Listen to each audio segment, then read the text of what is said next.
Ассалаумағалейкум ардақты ағайын. Ерке Есмахан мен Райым Артурдың кездесіп жүргені рас па?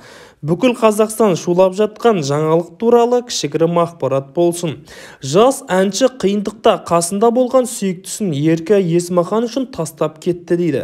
Желіде «Самая вышка» әнімен шоу-бизнес әлеміне аты шыққан Райымбек Бақтыгереевтің жанкүйерлері бұрынғы сүйіктісін өзінен 12 жас үлкен Ерке Есмахан үшін тастап кетті деп реніштерін айтып жатыр.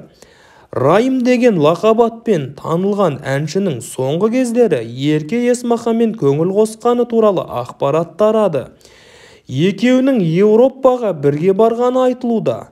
Көпшілік желідегі суреттерден түсірілген жерлерін анықтап, екеуінің бірге екенін жазып отыр. Осы ретте Райымбектің бұрынғы сүйіктісін Ерке үшін тастап кеткеніне ашуланғандар да жетерлік.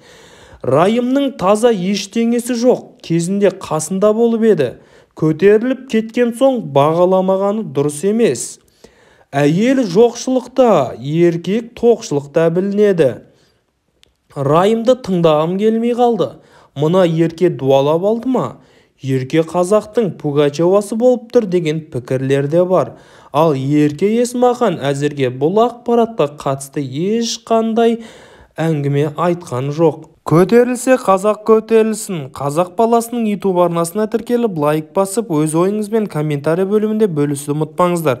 Баршаңызға ассалаумағалейкум. Еліміз аман, жұртымыз тыныш болсын ағайын.